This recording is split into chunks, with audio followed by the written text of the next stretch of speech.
What's up, everybody? Happy Tuesday. Hope all you're having a great day so far. Um, Getting into this episode of GH, I am happy that Nina chose to do the right thing. You know, she elected to call Carly and tell Carly all about Sonny being in Jersey as Mike and him having amnesia. Um, I feel like it's a good thing that she did that because as much as I'm down for some good revenge, I just feel like for Wiley's sake, don't do this. Don't do it. But I have a feeling that that phone call is not going to go the way Nina thinks it's going to go. What I mean by that is she probably thinks she's going to tell Carly about Sonny. Carly's going to be grateful. I have a feeling before Nina can say anything, I have a feeling Carly's might say something stupid. She might say the wrong thing. It's going to piss Nina off, and Nina's going to hang up and decide, you know what? Let me get my revenge on this B. That's what I think might happen because you know they're not. It's not gonna be this cut and dry. It's not gonna be this clean. They're gonna drag this Sunny shit out for the next probably few months, um, for as long as they can. I was hoping for a clean finish on this one, but I have a feeling that it's not gonna be that clean. Nina's definitely gonna change her mind, probably because something Carly says that's gonna piss her off, and it's just gonna be a wrap from there. We're gonna have to indulge this dumbass story for the next few months, which I hope not. I really hope not. But I have a feeling it's definitely gonna happen. I love the scenes between Ava, Carly, and Jax. I loved it because Ava was gloating. She had a good time gloating about the fact that Nina could easily, take Michael to court. That she could take them to court and get visitation. She even asked Martin about it. And Nina would have a claim. She can go to court and ask for visitation, especially since Nell is dead. But on the one hand, I do agree with Ava that seeing as how Ava has been nice to Carly and allowed her visitation with Avery, she feels that Carly should do the same thing. But in my opinion, they're overlooking one major thing. It's not up to Carly. It's not up to Carly to allow Nina visitation with that boy. That is up to Michael. Michael chose to pull back on that. Of course, with Carly in his ear, basically saying, oh, he should. But on the one hand, I do agree with Carly. It was Nina's actions that made Michael pull the plug on that whole visitation.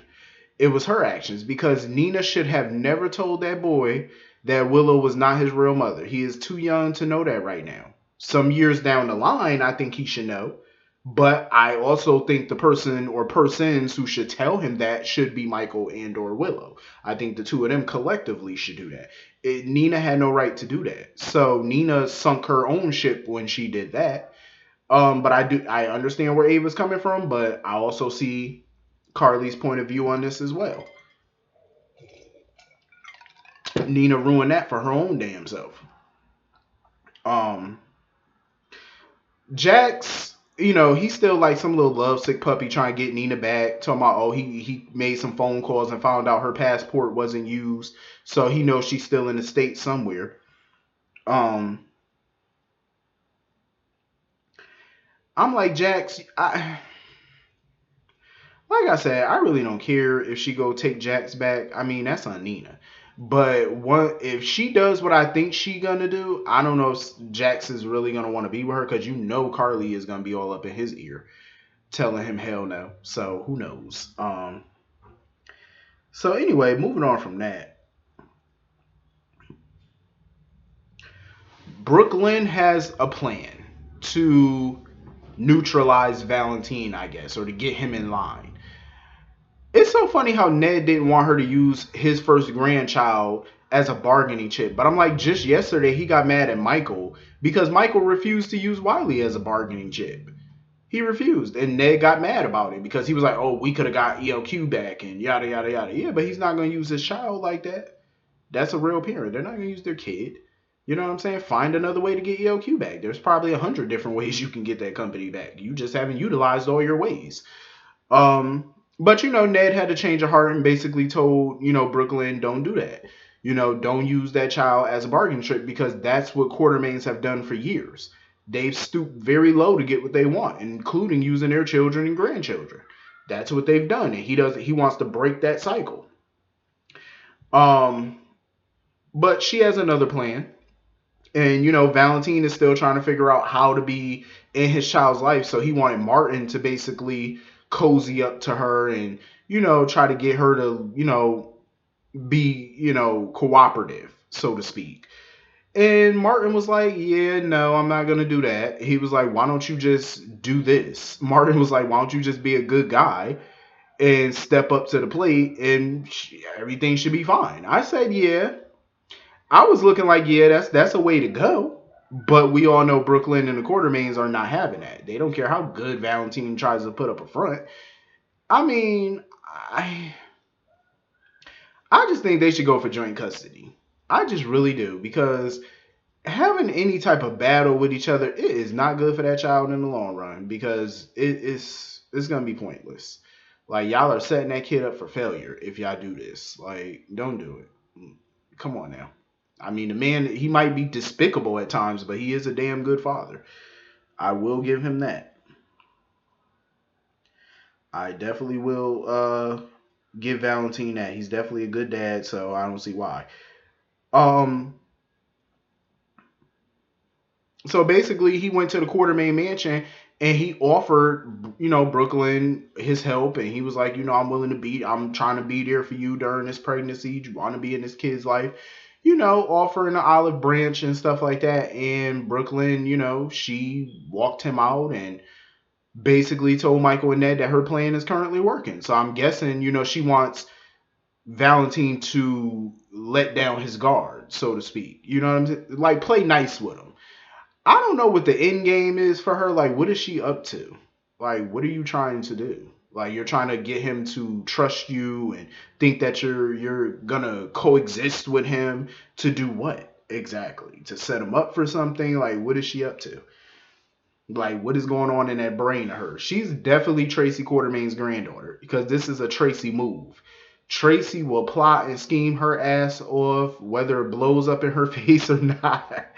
It's just the Quartermain trait, I guess. That's what they do. So anyway, moving on from that, I am so happy that Trina has finally apologized to Curtis for all the nasty things she said to him and her blaming him for her father's death. Um, I'm glad she apologized. It's about damn time, because I understand she was angry, but she was putting misplaced blame on that man, and he had nothing to do with anything. He didn't do anything. He just tried to be there. He tried to help, and she was just blaming him for Kingdom Come, basically. Um, so I'm glad that's all well and over with. Liz really needs to be careful, though, what she says around her kids, because her projecting her anger onto Jason and stuff like that, now you got your son doing it. Like, now Cameron is basically on the I hate Jason bandwagon. Oh, Jason's gonna pay, and I'm glad Laura took him to go see Curtis, because I think that's what he needed to do. He needs an outlet for his anger, and I understand he's angry. He really came to care about Franco and love him as a father, you know? And for that man to be taken away from him, and all he thinks now is that Jason has something to do with it. So I'm very glad that she took him there to talk to Curtis and stuff like that. And Curtis, basically was like, I have ways to help you and stuff like that. And I'm glad Trina was there also, because she gave him a guitar that was left behind and told him to express himself to Franco in his own way. Basically get closure in his own way. And I loved it. And I'm glad that they called Liz down there, and she got to see her son, playing the guitar and stuff, giving a little farewell tribute. It was a beautiful tribute. He sung a song about losing Franco and stuff, and I'm glad Liz was there. Liz was Liz was all smiles and nodding at her son. Even Laura was crying. Like, Laura had to wipe away tears and stuff. It was sad, but it was beautiful at the same time. It was a beautiful scene. William Lipton definitely is a breakout star on this show. As far as the teen scene go, I would definitely say him and Trina are definitely doing the damn thing on this show. They are the breakouts. You know what I mean? Like they have killed it with the stories they were getting, the material. They are just killing it. Um, both of them, I feel, should definitely be getting some Emmy nominations along with Eden McCoy. I feel like all of them have definitely did a tremendous job with this teen scene. Um, to be doing school and everything that they're doing, and then do this show and have a personal life, amazing. And for them to deliver these emotional scenes like this, amazing. Like that's a lot for, especially for teenagers. That's a lot, and I commend them for it, especially William. Like William has been killing it. Honestly, also, I really did love that Finn and Liz scene. I loved it. I could see them as very good friends. I don't know if the writers are gonna go there with the two of them and try to put them together. I could see Finn with Liz. I can. I could see them together. They blended family, his daughter, her sons. I could see that. But I know some people think that they're holding out hope for Finn and Alexis. I could see Finn with Alexis too, but I don't know if Alexis is ready to step in that stepmother role, dealing with a little kid. Because, it's been some time since she had a little kid, so I don't know. You know what I mean? Like, I don't know if Alexis is up for that challenge, because that's a lot right there. Especially with Violet one day becoming a teenager, that's going to be a lot for her. But I could definitely see him with Liz. You know what I'm saying? Like, I would think him and Liz would be a great pairing too, because they have the whole kid thing. They have that in common. They have medical, stuff in common. Him being a doctor, her being a nurse. You know what I'm saying? They got all those things in common. So I could see them together. I ain't gonna, push for them to be together today. You know what I mean? Like she just lost her husband. Let the girl breathe. But if push come to shove and they want to go to Liz and Finn route, I probably wouldn't be mad at that. I think I see a little chemistry between the two, so I wouldn't be upset. I definitely would not. But I definitely could see him doing something with Alexis too.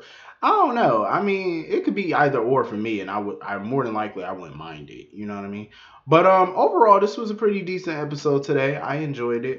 Hit the comment section. Let me know what y'all thought about today's episode, and I'll see you all later. Have a great night. Peace.